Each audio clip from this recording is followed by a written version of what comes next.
Olá, o Pauta Especial está no ar. No programa de hoje vamos falar sobre a diferença salarial entre homens e mulheres. Alagoas tem a menor diferença do país, mas em compensação elas ocupam menos postos de trabalho aqui no estado. Também vamos tentar entender por que isso ainda acontece nos dias de hoje, qual o impacto na economia e quais as conquistas que as mulheres vêm conseguindo no mercado de trabalho.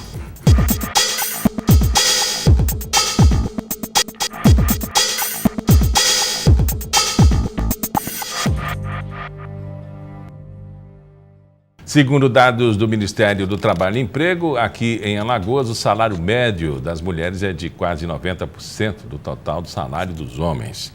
É a menor diferença entre todos os estados do Brasil. Em compensação, elas ocupam apenas 40% das vagas no mercado de trabalho aqui no estado.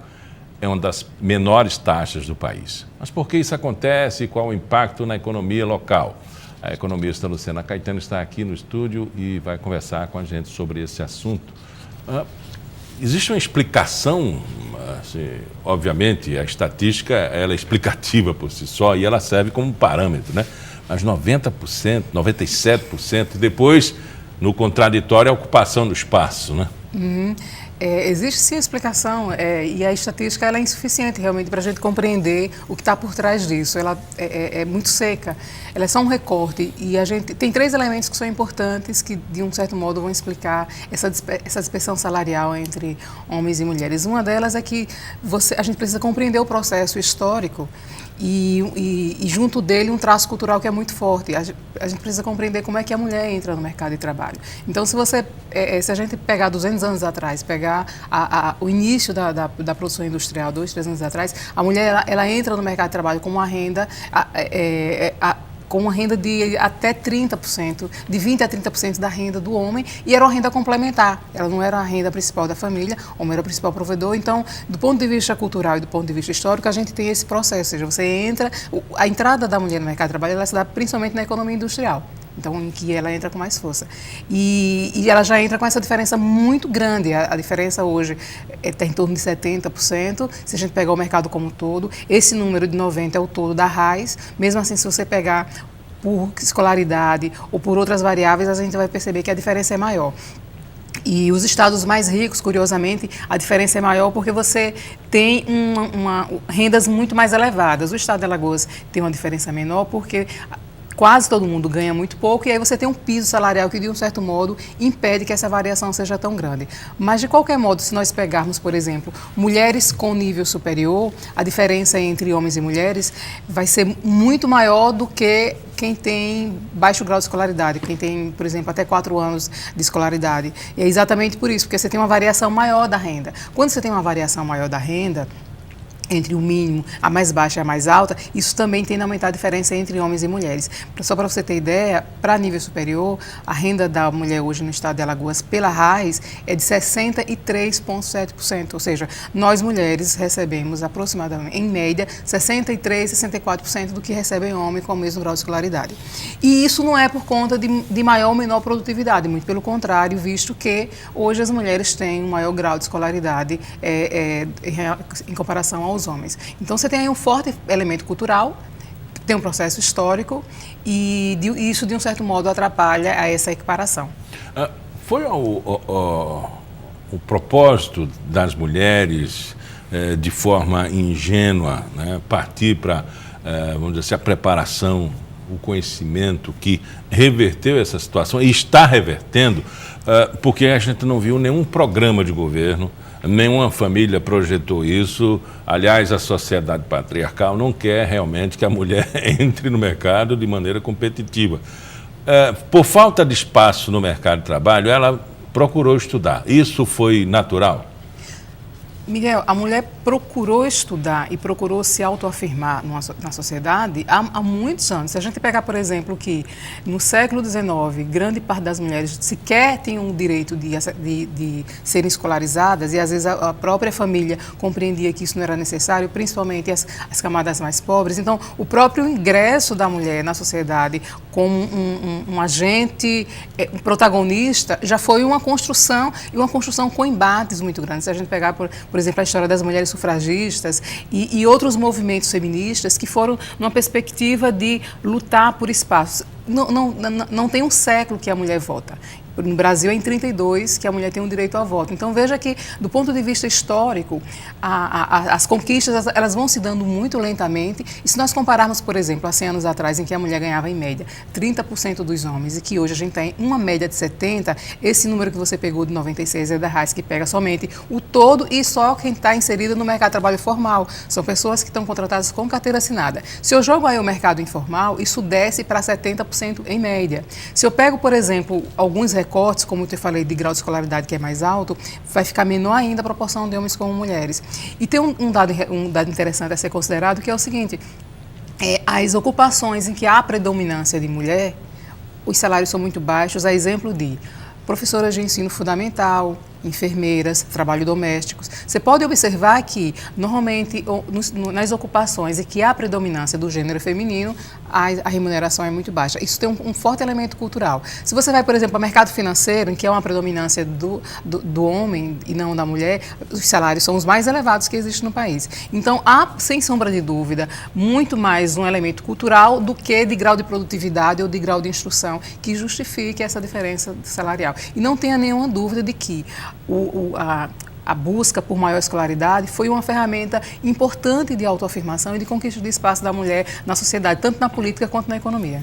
Na política, por exemplo, os partidos arrancam os cabelos para conquistar as mulheres, inclusive até para obedecer à legislação. De um terço. Essa parte de liderança política, ela exerce influência nesse componente. Porque quando o homem lidera, cada um puxa a brasa para a sua sardinha. Isso pode estar acontecendo por falta do processo protagonismo de liderança? Isso ainda está muito lento. Se a gente pegar, por exemplo, a composição do Congresso Nacional hoje, você vê quanto por cento existe de mulheres, ou se você vai para os parlamentos dos estados subnacionais, você vai perceber que a representação da mulher ainda fica abaixo de um terço, que é o que é solicitado pela legislação.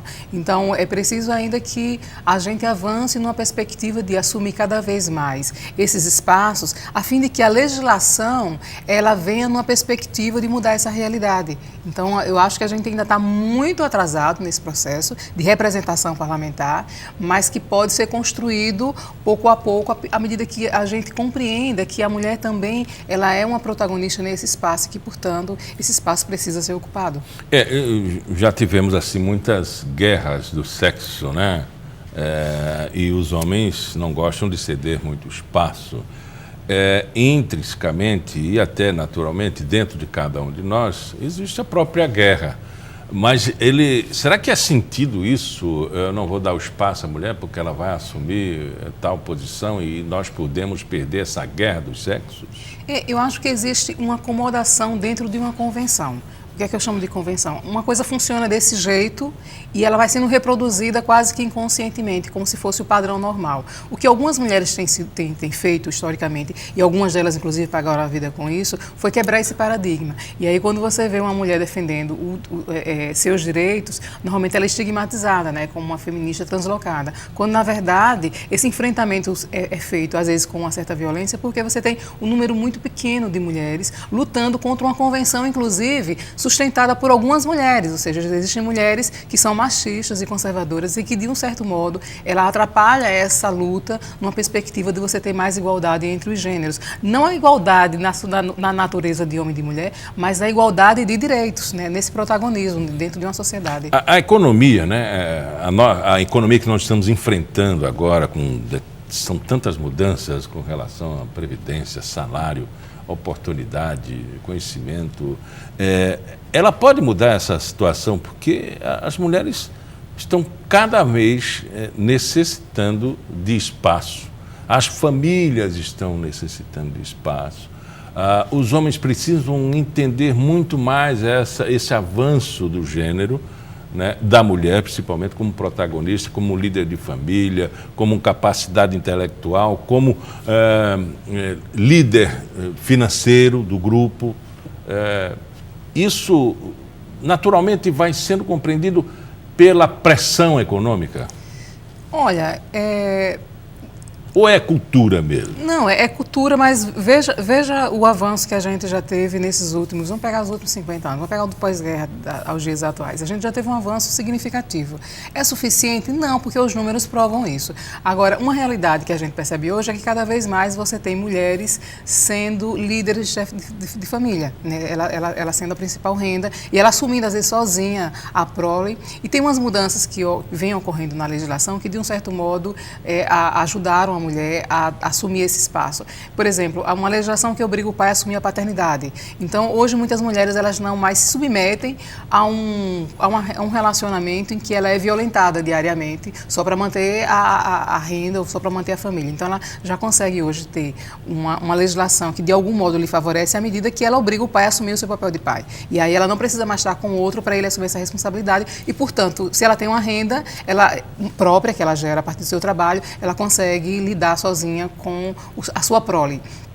Um outro elemento importante nessa trajetória é a inovação tecnológica que faz com que permite que a mulher ocupe vários cargos que antes não existiam, sem depender da força física. Ou seja, você pegar, por exemplo, um século atrás, você tinha muito menos ocupações que não exigissem a força física. Hoje não. Principalmente no setor de serviço, você tem uma infinidade de atividades em que não dependem nada da força física, depende apenas do intelecto e que, portanto, é um espaço em que a mulher hoje vem se sobressaindo muito bem. Você pegar, por exemplo, o setor público, em que o trabalho intelectual, o intelecto é mais relevante no sentido de que há um processo de seleção, você tem um número maior de mulheres, ao contrário da iniciativa privada. Então, vai depender muito de ocupação, mas na maioria das ocupações, teve uma pesquisa feita, eu acho, em 2017, que mostra que de 28 atividades, 28 ocupações selecionadas, em 28 os homens ganham mais do que mulheres. Apenas 3 a mulher ganha mais do que o homem, que está relacionado a eventos, a coisas que são muito particulares também do universo feminino. Mas na maioria delas ainda o homem ganha mais. Eu acredito que daqui a um século, talvez a gente esteja mais próximo de igualar, de equiparar a remuneração média de homens e mulheres, mas isso vai depender de uma conquista passo a passo, como vem sendo feito historicamente há mais de 200 anos. E quem sabe que daqui a uns 5, 4 anos, 3, sei lá, 10, essa questão da guerra dos sexos ou do avanço da mulher seja coisa do passado, porque nós estamos vivendo... O comportamento humano mudou muito, né? A compreensão de felicidade, os arranjos de família são outros, né? A homossexualidade sendo tratado com mais respeito, a composição da família, né? Talvez essa questão do avanço da mulher seja coisa do passado daqui a um tempo, né?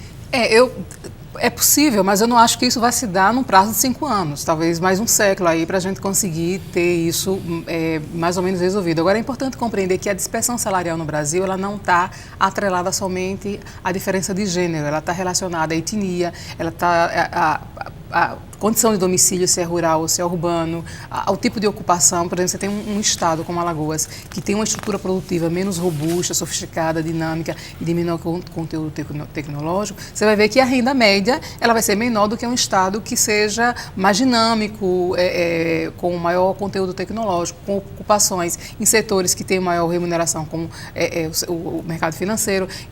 Só para você ter ideia, se nós pegarmos pelos dados do IBGE, pessoas de 10 anos ou mais de idade, a média de remuneração ela fica em torno de 48% da média nacional. Então, em estados muito pobres, você já tem uma renda que é, em média, muito baixa em relação a estados muito ricos e em relação à média nacional, que também demonstra um pouco das diferenças que acontecem na renda do trabalho e de como isso influencia a desigualdade social no país. Então, essa diferença de renda, ela não está relacionada somente a diferença de gênero. Há outras variáveis que implicam nisso e reduzir isso me parece que passa por um programa de governo que tente atacar os problemas nas suas origens. Conversamos com Luciana Caetano, ela é economista. Muito obrigado pela entrevista. Eu que agradeço.